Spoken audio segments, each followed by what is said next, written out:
시절로 오세요. 그때 우리가 여기에 있습니다. 지난 한 주 동안 알포인트에 대해서 나름대로 냉정한 코멘트를 나눠봤었던 호우 시절, 오늘은 두 번째 공포영화 이야기를 가지고 와봤습니다. 안녕하세요, 원우씨입니다. 안녕하세요, 조쿠나입니다. 저희가 오늘 다루려고 하는 영화는 장화홍련이라는 작품이에요. 정확하게는 장화 쉼표 홍련입니다. 김지훈 감독님의 2003년작이고요. 그 유명한 달콤한 인생이 나오기 직전 작품이에요. 우리나라에서 아주 걸출한 스타일리스트의 출연을 알린 네. 우리나라 한국 영화사에서도 되게 거론되는 그렇죠. 작품의 하나예요. 한때는 우리나라 영화계에서 봉준호, 박찬욱과 함께 김지훈이 거론되던 시절이 그렇죠. 있었습니다. 네. 아주 오랫동안. 상당히 수작이죠. 그렇죠. 장화홍련이라는 영화는 관객 숫자 314만 명으로 상당히 준수한 아하. 성적을 냈을 뿐 아니라 봉준호 감독님의 비슷한 시기 개봉한 작품 살인의 추억하고 네. 촬영 시기도 비슷하고 개봉도 비슷한데, 개봉 초기에는 이 장화홍련의 개봉 흥행 속도가 더 빨랐다고 해요. 아하. 그 정도로 상당히 쩌렁쩌렁한 작품입니다. 줄거리를 간단하게 소개를 드리면, 우리가 흔히 이걸 전래동화라고 할 수 있나? 전래동화죠. 그 장화홍련전의 원작 내용하고는 좀 거리가 있어요. 네, 네. 그러면 영화가 일단 임수정 씨가 네. 정신병원에서 일종의 인터뷰를 하는 장면으로 시작을 합니다. 그러면서 과거를 회상하게 되는 장면이에요. 이 들꽃들이 아주 아름답게 피어있는 어느 한적한 시골집에 아버지 김갑수, 그리고 큰딸 임수정, 등장인물 이름으로는 수미, 네. 그리고 또 작은 딸 문근영 씨, 인물 이름으로는 수연, 네. 새엄마 염정아 씨, 네. 인물명은 은주, 네. 이렇게 4명이 살고 있습니다. 이들은 상당히 기괴하고도 불안정한 관계를 이루고 있는데, 특히나 큰딸 임수정 씨, 큰딸 수미랑 새엄마 은주의 관계가 매우 좋지 않아요.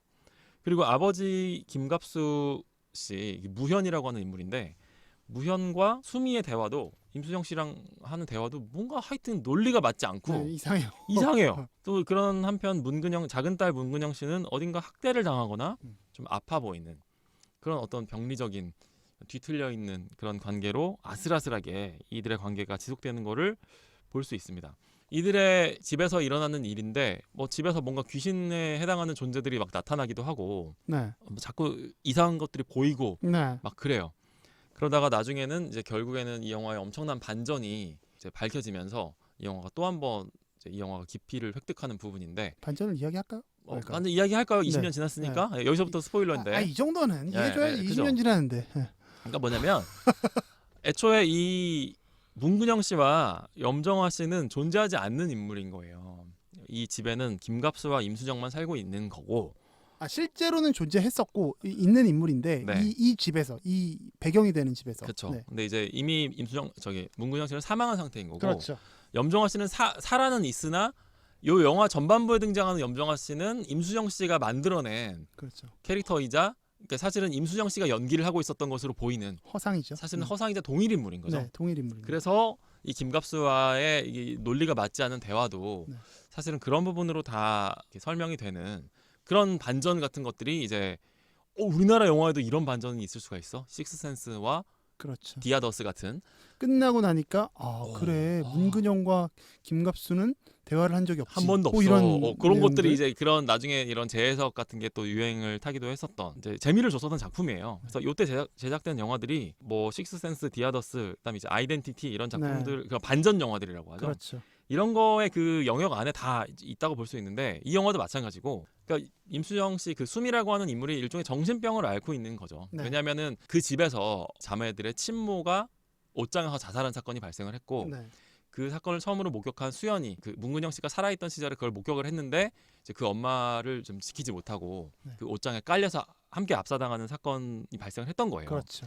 임수정 씨는 그거를 이제 지키지 못했다라고 하는 어떤 죄책감, 네. 그다음에 사실은 염정아 씨와의 어떤 다툼이 좀만 짧았다면, 네. 혹은 그 말다툼에서 좀만 자존심을 굽히고 방으로 들어가거나 했다면 내가 동생을 구할 수도 있지 않았을까라고 하는 죄책감 때문에 자꾸만 새로운 인물들을, 그러니까 이미 사망했거나 그 자리에 존재하지 않는 인물들을 만들어내서 이렇게 허상을 진짜라고 믿으면서 생활을 했던 거죠.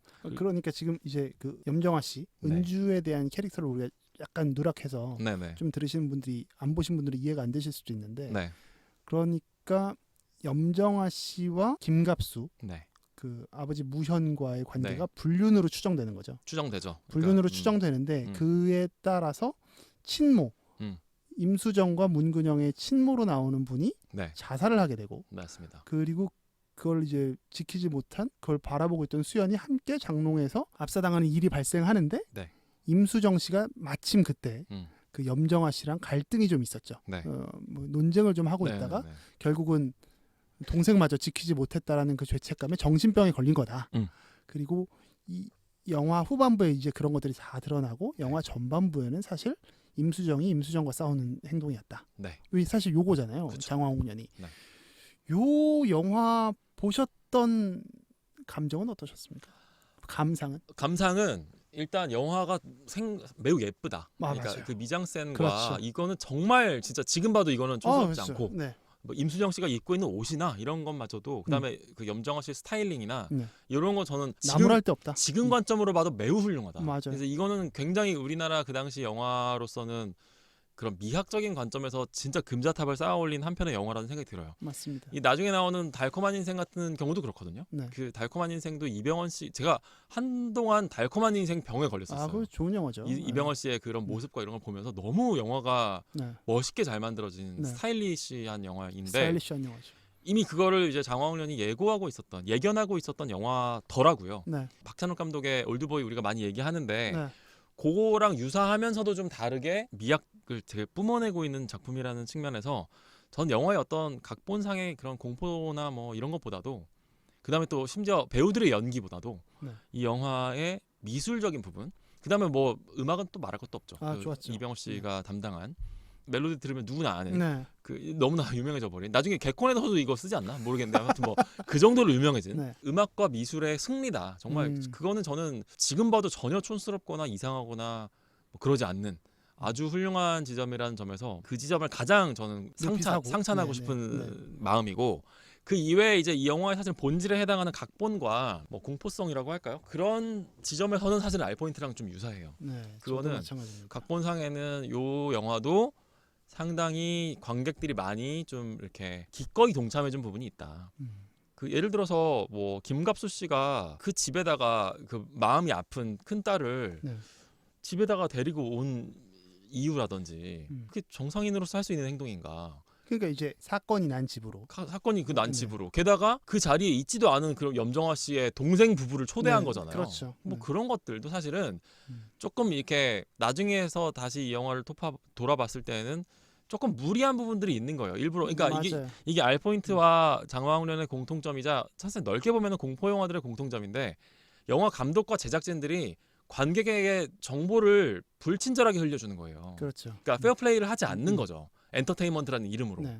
그러다 보니까 나중에는 이게 좀 냉정하게 따져보면 되게 이상한 사람이 되게 뭐지. 이상한 그러니까 그러다 보니까 그러니까 제가 항상 이런 얘기를 할 때 좀 뭐 정확한 인용인지 모르지만 칼 세이건이 하는 되게 좋아하는 문장 중에 하나가 이상한 일이 일어나려면 이상한 근거가 필요하다는 거예요. 이상한 주장을 하려면 이상한 논거가 필요하다. 그렇죠. 이런 그 영화의 공포성을 설명하기 위해서는 누구 한 명은 되게 이상한 인간이어야 되는데 그치. 그게 김갑수인 거야.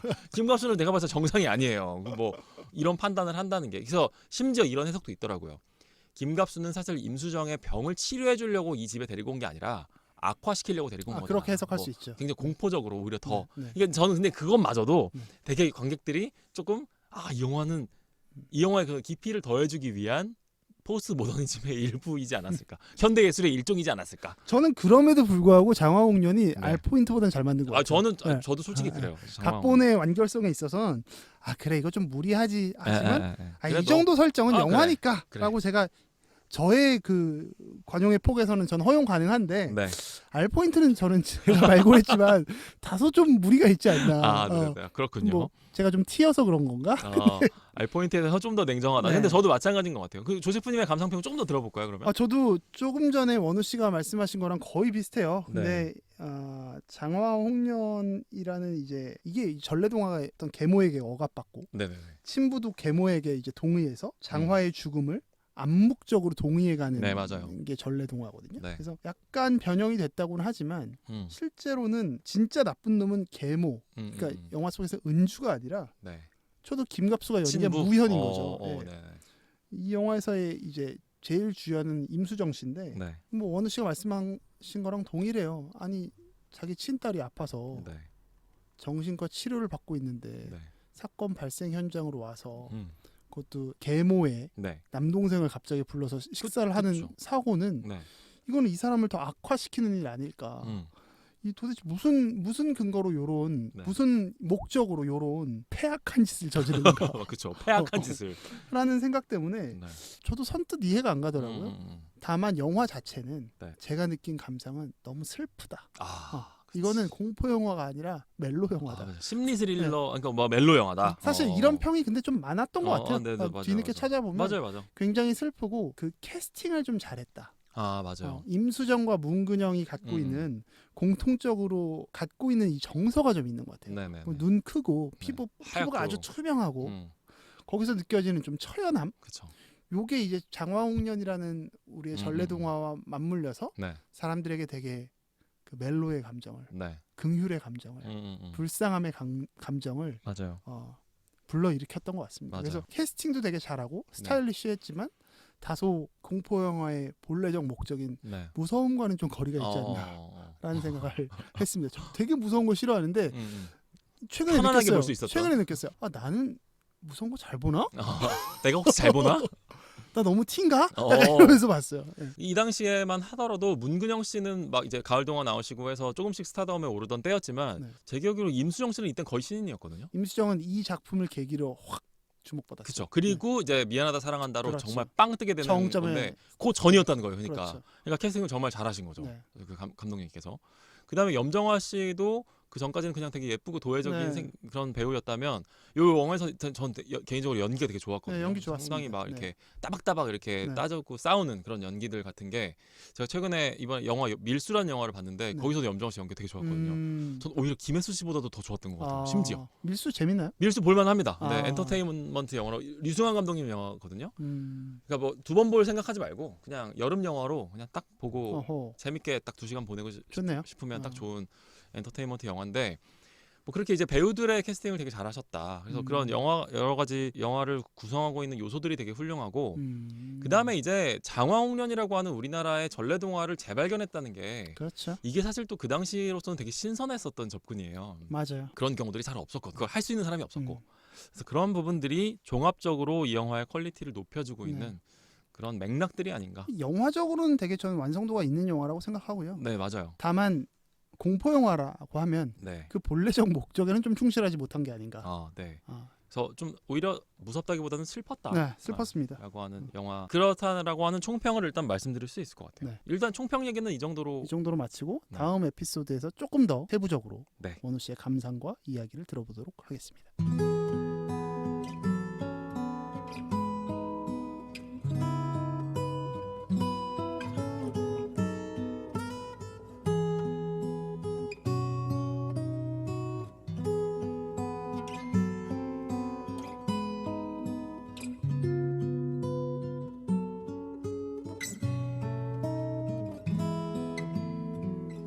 우리의 호우 시절.